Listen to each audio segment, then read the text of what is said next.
We're August 12th today, and everything's waterlogged. Never had that problem before. Last year we was dry. Beans is really filling out nice, aren't they? Well, maybe he'll find his 5 bean pod today. He's looking pretty hard at it. Not gonna happen.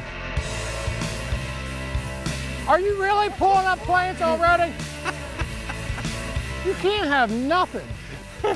I'm gonna walk out in this and tear it up. And I can't even get the branches out of here. This field was a mistake. They're the most fragile beans I've ever had. The main stem is just really stacked, 6 pods per node. I like that. They look clean, they look healthy. I still think we're set up for probably one of our best soybean yields that we've ever had on this farm.